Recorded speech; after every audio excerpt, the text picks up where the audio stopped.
I love my son. I truly do. There's nothing in the world I will wish for than my parents, my wife, and most importantly, my son. His name is Oscar, and he was a well-behaved child. Even at the age of 5, he knew better than to do wrong. That wasn't the only thing I love about him, but it was his wild imagination that really amazed my wife and I. Ever since he was 3, he found his love of drawing pictures really cute one, to be honest. Well, usually find pictures of what we can make out as his own make-believe creatures Oscar has made up. He had different descriptions and stories for each one. It was something really good. For a few of his birthday parties, my wife and I thought about bringing his world of creatures to life by buying random party supplies and costumes to try and make a real life of it. Oscar loved it, and we'd done 2 more birthday parties with the same theme. At those parties, we invite my work buddies, kids to them, to have someone play with Oscar. Surprisingly enough, Oscar already has a few friends, especially Billy. Billy Hill was the son of one of the best guys I worked with him my job as a car manager. Sean had a huge interest in heavy metal music, which is why he sometimes listened to music from his favorite bands while he worked. Just something to put out there. His son Billy had picked up the interest in music that shouted at you. Basically, the only music Billy and Sean were listening to. Like father, like son, right? Billy and Oscar's relationship was something special for Sean and I. Even my wife was glad our son had found his first new best friend. When Sean usually came over to the house, he'd bring Billy with him. He only wanted to come over to play with Oscar. Sean and my wife and I would all usually think about that was going on in your lives, mostly about the work. Billy and Oscar would be in Oscar's bedroom, either drawing pictures together or just playing with whatever toys they both go out. All of that, however, had stopped about a year later, on Oscar's 5th birthday. My son wanted another Monster Fantasy themed birthday party, so we him one. After the cake and the present were given, Oscar continued playing with Billy outside. I started putting the left tower, cake, and ice cream away when I heard the back door open, followed by small footsteps. Looking over to Billy, walking into the kitchen where I was towards me, and he had a strange look on his face. Billy had the expression where he was about to scream or cry, or something like that. Either way, it had me worried. "There's a man outside," Billy said, a quiet and shocked tone coming out of his mouth. I ran to the window to look out the Oscar, and surprisingly, there was a man out there standing in front of him. The man wore a dusty trench coat and leather work gloves, and probably some homeless man or a drug addict. He stood in front of Oscar, who didn't look afraid at all. "No, I know that was so." He was smiling up at him. Oscar's lips didn't move at all. He was just looking up at the man with them dimpled grin spread across his face. I ran out to the door with a broom in my hands, the only thing I had thought of grabbing in an instant. "Get the hell out from my son!" I shot the man, who turned and looked at me. He immediately ran around the other side of our house, and instead he was gone. I looked over to Oscar, who was only confused. "Oscar, are you okay? Did the man hurt you? Or touch anywhere?" I asked him, staring at him in the eye, not taking my eyes off him. Oscar only shuddered, as he couldn't get a reply out, but he did. "I'm fine, Daddy." He liked my picture. I looked down at the sheet of paper that had some absurd drawing on it. A new creature Oscar probably came up with, possibly. I picked it up to see it for myself, and, well, I had no words to let out. This creature wasn't like anything he had ever drawn. In fact, this wasn't even a monster. It was what I could only assume in a little boy. His whole naked body covered in holes. Taking a closer inspection of the holes, I found out the way it tried to respond faces. A little boy with fashions. Old boy. I frozen in shock or fear, which made his face look more I don't know how to say, but it was really discomforting. Oscar, get in the house, I told him, still looking at his drawing.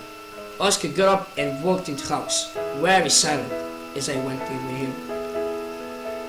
I had talked to my wife about what had happened outside right after, about the man trying to approach Oscar and what Oscar drew. She wasn't that concerned about the picture. For that she thought it was normal for a child to draw something like that, a boy with faces all over its body.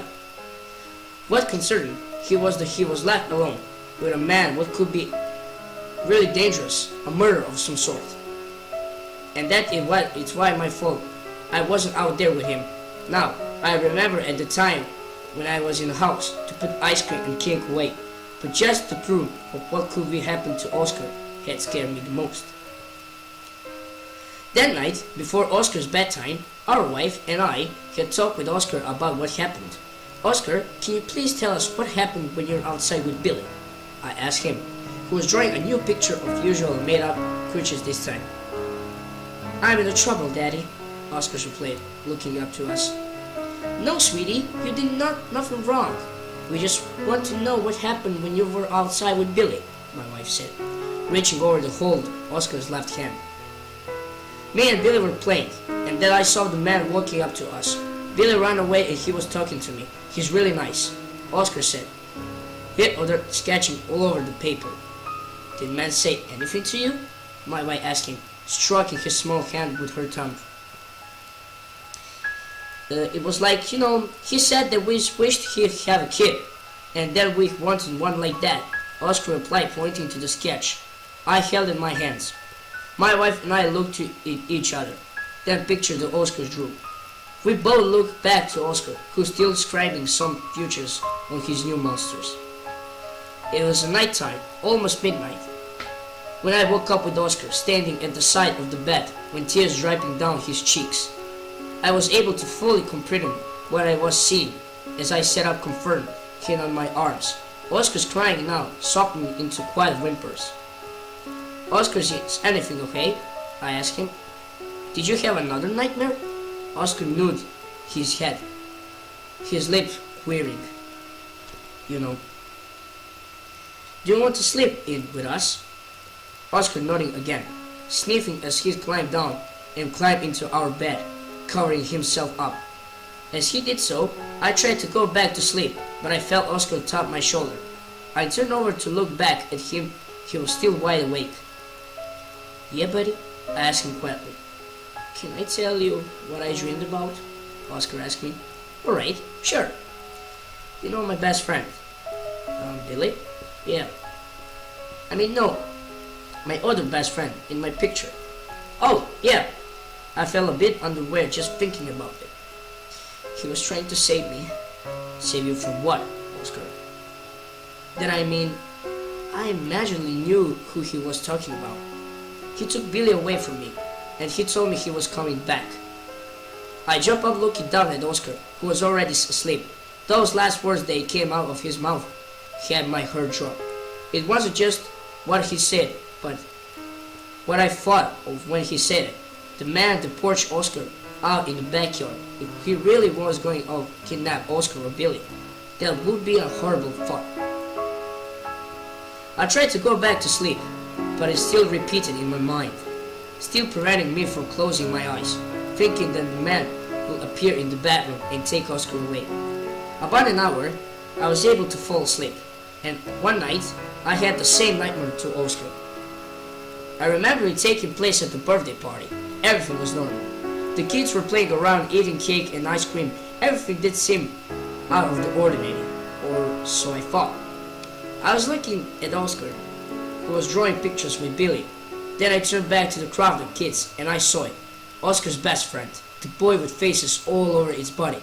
Expecting reality, it looked like more twisted. A naked boy who appeared to have the same hair as Billy. He had face of many other children stitched all around his body, looking like something A. Jane would create. He only started me, slowly walking up to me as I could only stare at him. Call the police, mister. The man already took me at the orders, and he had made himself a child. Well, never grow up the grow-ups like you did, here again. The man lives in the forest behind your house, in a small shed. He's also going to take Oscar too, and you might never see him again. Keep him safe, so wake up now. The boy said, his voice sounded slight. It was just like Billy's. I only stood there, unable to think of what to do next. Wake up now! That was when I woke up and called the police and told me everything. You know, everything about the man who apparently lived in the forest that was our neighborhood. A few minutes later, I had gotten some text from Sean, many text messages to be exact. Each of them were, call the police, my son is missing, or I can't find Billy. My wife and Oscar woke up and I said of the bedroom to the front door, the police has arrived. They followed me from behind as they both wondered what's going on. I ignored them, trying to listen to the way police officers at doors had to say. They were able to find and capture the man who supposedly was in the forest. He lived in a small shed they found. He didn't have a name, information unknown so far to them, but unfortunately it was true. He did kidnap a few children, including Billy Hill, like with Oscar and the pig, said the man. Made himself a child, but the man had admitted that he always wanted a child to raise and take care of. He once had a wife, but every time they tried to get a baby, every child was miscarried. The man moved out of the house and ran away for the reasons, and kidnapped so much kids as he lost the amount of burned lives. He mostly wanted a boy. That must have been the reason why Billy had to be the kid of Stitch Two Faces into. But it still doesn't answer he had to be the one.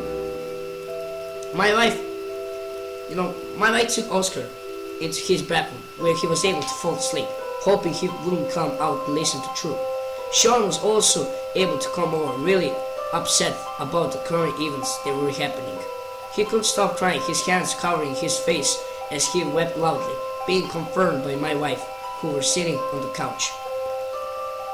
The one thing that really disturbed me the most about what the police told me was they really able to find the bodies of all the missing children, even Billy. Every child, except for Billy, had missing faces. Possibly the flesh was turned or cut off. They also find Billy, who was also dead in the shed the man lived in. His clothes were gone and his body found naked. All of the children's faces were stitched into the body, described exactly like the one in my dream and the Oscars picture.